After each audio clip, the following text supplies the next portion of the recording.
Shri Vinod Kumar Jain, Manju Jain, Ajay Ritu Jain, Gurugram. Shrimati Vinod Kumari Jain, Sandeep Komal Jain, Abhishek Prerna Jain, Arhan Jain, Adiray Jain, Abhiray Jain, 20/7 Rajpur road, civil lines. Shri Sanjay Jain, Nidhi Jain, Ayush, Asmita, Banarsi Das estate, Delhi. Shri Subhash Neelkamal Jain, Siddhant Akshara Singhai, हर्ष सुनैना जैन, खनक अरुण्या सिंघई एवं समस्त जताराजी परिवार, जबलपुर, मध्य प्रदेश। राकेश जैन, मुकेश जैन, राजीव जैन, निहित, राहुल, अंबुज, अंकुर, शुभम, गौरी, प्रियांक, अरहान, आयांश, नक्श जैन, कृष्णानगर, दिल्ली। शांति धारा के लिए संपर्क करें 9784857991। किसी भी राशि के लिए कोई आग्रह नहीं है। अति प्राचीन मनोरथपूर्ण मुनि सुव्रतनाथ अधीक्षक क्षेत्र, हस्तेड़ा, जयपुर से 65 किलोमीटर की दूरी पर सीकर रोड पर स्थित है। यहाँ 880 वर्ष प्राचीन विक्रम संवत 1209 1008 श्री मुनि सुव्रतनाथ भगवान की भव्य प्रतिमा विराजमान है। यह अधीक्षक क्षेत्र प्रवासी समाज द्वारा संचालित है। श्री सागर सविता जैन, ऋषभ विहार, Delhi. Shri Siddhant Jain, Prem Shanti apartment, civil line, Delhi. Sunita Jain, Sachin, Monika Jain, Disha Jain, Vinam Jain, 12A Shriram road, civil lines, Delhi. Shri Kund Kund महिला सभा, कुंद कुंद, भारती, नई दिल्ली। तीन भुवन में सार बीते राग विज्ञानता, शिव स्वरूप शिविकार, नमो त्रियोग समारते। त्रिकालवर्ती पंचपरमेष्ठी भगवंतों को नमन और वंदन। छैनाला ग्रंथ का स्वाध्याय चल रहा है। छैनाला ग्रंथ में चतुर्थ नंबर की ढाल चल रही है और श्रावक के 12 व्रतों का विशेष वर्णन यहाँ पर कईवर के द्वारा किया गया है। 5 प्रकार के अणुव्रत, 3 प्रकार के गुणव्रत और 4 प्रकार के शिक्षाव्रत। और अतिथि संभाग व्रत का वर्णन बड़ा रोचक है, बहुत महत्वपूर्ण है कि अतिथि को हमें कहते हैं शुद्ध आहार करा करके ही फिर भोजन करना चाहिए।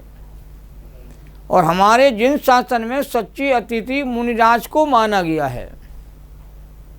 मुनिराज को आहार दान देने वाले बड़े सौभाग्यशाली होते हैं। अब लाखों लोगों को आप कहते हैं भोजन करा दो, उतना पुण्य का लाभ आपको नहीं मिल पाएगा जितना लाभ एक कहते हैं वीतरागी संत को आहार दान देने के माध्यम से हम प्राप्त कर लेते हैं। तीर्थंकर भगवंतों को आहार दान देने वाला उसी भाव से अथवा तीसरे भाव में नियम से मोक्ष को प्राप्त हो जाता है। तीर्थंकरों के पीछे कमंडल नहीं होता है और दाढ़ी और मूछ के बाल भी कहते नहीं होते। कैसा गजब का स्वरूप मुनिराजों का है। निसंग हैं जो वायु सम, निर्लेप हैं आकाश से, निज आत्मा में ही बिहरते, जीवन पर की आस से। जिनके निकट सिंहादि पशु भी भूल जाते क्रूरता, उन दिव्य गुरुओं की अहो कैसी अलौकिक सूरता। ये मुनिराज का अद्भुत स्वरूप है। दिन रात आत्मा का चिंतन, मृदु संभाषण में वही कथन, निर्वस्त्र दिगंबर काया से भी प्रकट हो रहा अंतर्मन। साधु की संगति चंद्रमा और चंदन से भी अधिक शीतलदायी कहते मानी जाती है। और ऐसे साधु की संगति कुछ क्षण के लिए आपको प्राप्त हो जाती है और अपने घर में प्राप्त हो जाती है। इससे घर हमारा पावन हो जाता है, घर के लोगों के परिणाम बदल जाते हैं। अब बड़ी महत्वपूर्ण चर्चा, अंतिम छंदे 15वें नंबर की आधा प्रारंभ होने वाली है। छंद बोर्ड पर लिखा हुआ देखिए कि 12 प्रकार के व्रतों का पालन निर्दोष रूप में करना, अतिचार नहीं लगाना तो उसका पूरा फल नहीं मिलेगा। बड़ी सुंदर चर्चा है अंतिम छंद में। 12 व्रत के अतिचार, पन पन न लगावे, मरण समय संन्यास धारी, तसुनो दोष न सावे। यों श्रावक व्रत पाल, स्वर्ग 16 में उपजावे, तैते चै नर जन्म पाए, मुनि है शिव जावे। ये 15वां छंद है। व्रतों का फल क्या मिलता है उसकी चर्चा इसमें की गई है। और देखिए, जो व्रती श्रावक 12 व्रत के पन माने 5 अतिचार अर्थात अतिचारों को ना लगावे मन नहीं लगाता है, और मरण समय मृत्यु के समय संन्यास माने समाधि, मरण धार माने धारण करके, तसु माने उसके, दोष माने दोषों को, नशाई माने दूर करता है। वह यूँ माने इस प्रकार श्रावक व्रत, श्रावकों के व्रतों को पाल माने पालन कर, 16 माने 16वें स्वर्ग पर्यंत उपजावे माने पैदा होता है। और तहाँते माने वहाँ से चय माने के मर कर गया पर्याय बदल करके, नरजन माने मनुष्य पर्याय पाए माने पा कर के, और मुनि माने मुनिराज हो कर के, और शिव माने मोक्ष को प्राप्त हो जाता है। ये अद्भुत बात कही यहाँ पर। श्रावक के व्रतों का निर्दोष पालन करने वाले एक दिन कहते हैं मोक्ष को नियम से प्राप्त करते हैं। व्रत क्या है कि व्रतों का फल बताया जा रहा है। हिंसा आदि अशुभ कार्यों का नियत या अनियत काल के लिए संकल्प पूर्वक त्याग करना व्रत कहलाता है। प्रतिज्ञा लेकर के जो नियम लिया जाता है वही भी व्रत कहलाता है। 5 पापों से विरक्त होना यह भी व्रत कहा जाता है। विषय भोगों से, कसायों से विरक्त होना ये भी व्रत कहलाता है। अपने स्वभाव में रत रहना ये निश्चय व्रत है। और पर से, विषय भोगों से, 5 पापों से विरक्त होना ये व्यवहार व्रत कहा जाता है। 3 गुणव्रत, 3 गुणव्रत, 5 अणुव्रत और 4 प्रकार के शिक्षाव्रत। अणु पहले होते हैं, उसके बाद गुणव्रत होते हैं, बाद में शिक्षाव्रत होते हैं। ये 12 प्रकार के व्रत होते हैं। तो 5 पापों का स्थूल त्याग अणुव्रत है। और अणुव्रतों में गुण या विशेषता लाने वाले गुणव्रत कहलाते हैं, और मुनि बनने की शिक्षा प्रेरणा जागृत करने वाले शिक्षाव्रत कहलाते हैं। व्रत के एक देश भंग होने को अतिचार कहा जाता है। व्रत को विकृत करने वाले दोष अतिचार कहलाते हैं। अतः जो व्रतों को मूलतः घात तो नहीं करते हैं, उसे सदोष बना देते हैं, उसका नाम अतिचार है। और जो व्रतों को भंग कर दे वह तो अनाचार है। और बार बार दोषों की पुनरावृत्ति से व्रत भंग हो जाता है। कदाचित या कभी कभी होने वाले दोष अतिचार की सीमा में आते हैं। अतिचार में तो व्रत का एक देश भंग होना होता है, किंतु अनाचार में व्रत सर्वदेश भंग हो जाता है। और श्रावक किसे कहते हैं? श्रावक शब्द भी आया छंद में। जो श्रद्धा पूर्वक जिनेन्द्र देव की आज्ञा मानता है और प्रीति पूर्वक धर्म श्रवण करता है वह श्रावक है। जो श्रद्धावान, विवेकवान और क्रियावान है वह श्रावक है।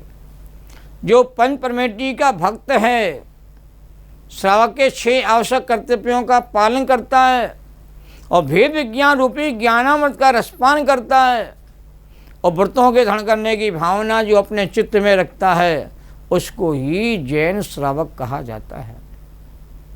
श्रावक 3 प्रकार के कहे गए हैं: पाक्षिक श्रावक, नैष्ठिक श्रावक और साधक श्रावक।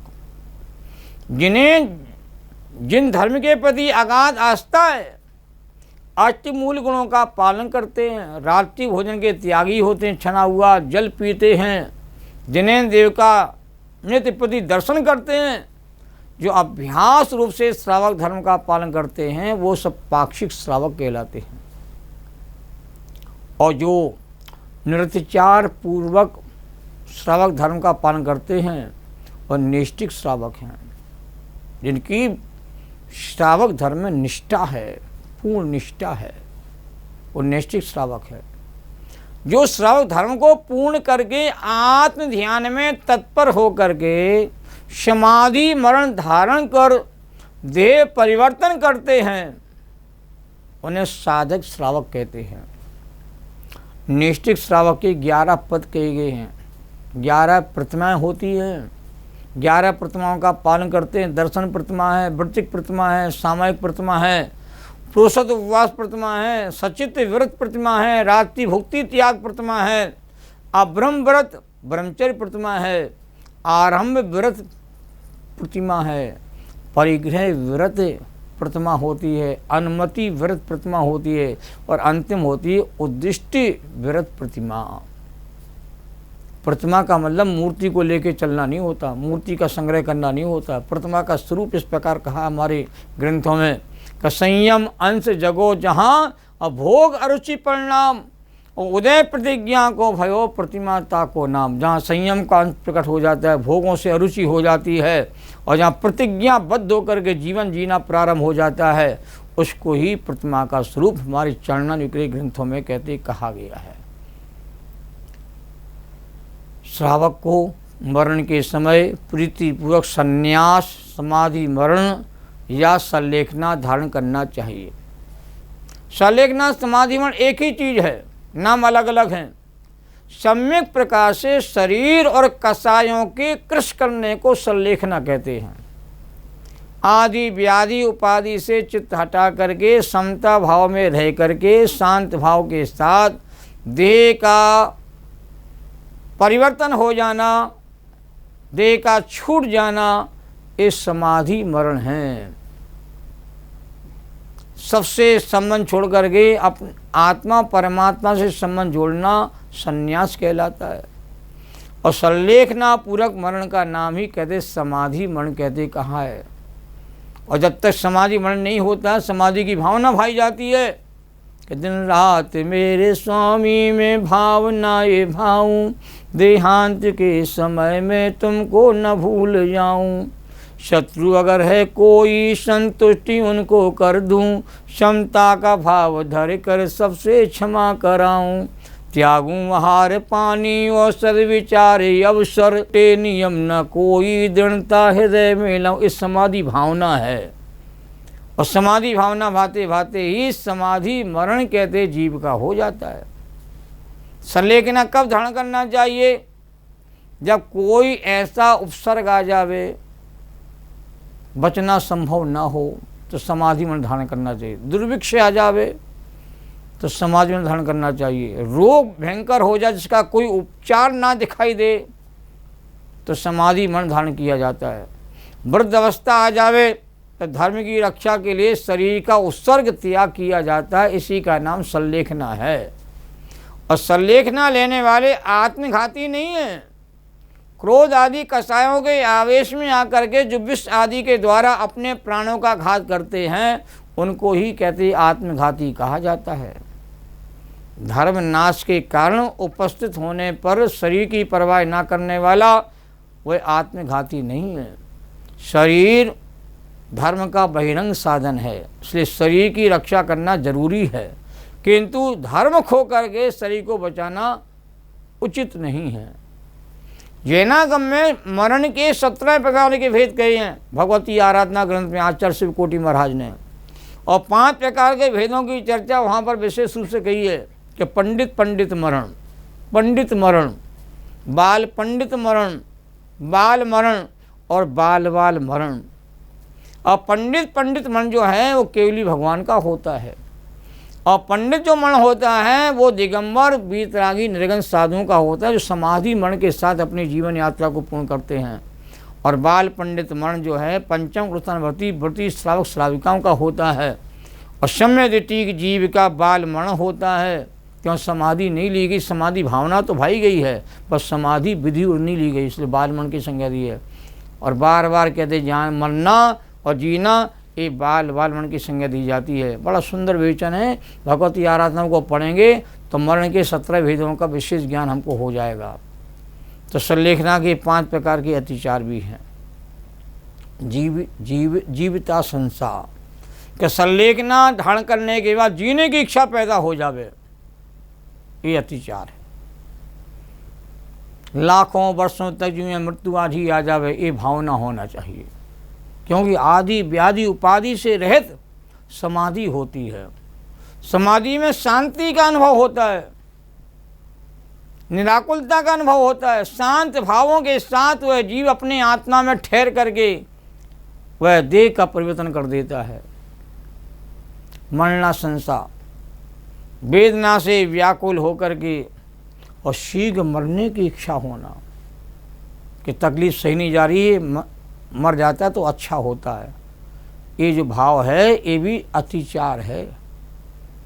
और समाधि मरण के काल में मित्रों का स्मरण करना, मित्रानुराग, ये भी कहते हैं अतिचार, क्योंकि समाधि भाव से आपका ध्यान भंग हो जाएगा। और सुखानुबंध, पहले के भोगे हुए भोगों को याद करना, तो समाधि नहीं हो पाएगी। कि पहले के जो भोग हैं वो तो विकार का पोषण कराने वाले, वासना का पोषण कराने वाले थे, उनको याद करोगे तो समाधि आपकी असली नहीं हो पाएगी। दुनिया तो समाधि का नाम दे देगी, पर वास्तव में देखा जाए वो यदि भोगों को स्मरण करता है जीव समाधि होने के काल में, तो उसकी समाधि बिगड़ जाती है, समाधि सच्ची नहीं हो पाती है। और निदान है कि आगामी काल में विषयों की इच्छा करना, कि समाधि में कर रहा हूँ तो जहाँ जाऊँगा उन्हें कहते हैं भोग विलास हमको भोगने मिलेंगे, ऐसे भाव भी नहीं होने चाहिए। 5 प्रकार के अतिचार त्यागने की बात है। जो श्रावक के 12 व्रतों का पालन अतिचार रहित करते हैं वो 16वें स्वर्ग तक में उत्पन्न होते हैं। और 12 व्रतों का निर्दोष पालन करके 16वें स्वर्ग पर्यंत जाने वाला भव्य आत्मा देव पर्याय का काल, बेईमान जाति के देव का काल पूरा करके मनुष्य भाव में पुनः उत्पन्न होता है। और वही मनुष्य कहते हैं फिर दिगंबर मुनि बन करके, नग्न मुद्रा को धारण करके, परिग्रह का अभाव करके, आरंभवादी क्रियाओं से रहित होकर के, ज्ञान ध्यान तप में लीन होकर के, वह संपूर्ण कर्मों का नाश करके मोक्ष को प्राप्त करता है। क्योंकि जो भव्य जीव होते हैं पर मोक्ष की प्राप्ति करने के लिए अधिकतम 32 भाव ही मुनि पद में रह के उनको मोक्ष की प्राप्ति हो जाती है। तो पर व्रतों का निर्दोष पालन करने का फल कह रहे, स्वर्ग में जाओगे, वहाँ से लौट के आओगे, मनुष्य बनोगे, फिर मोक्ष चले जाओगे।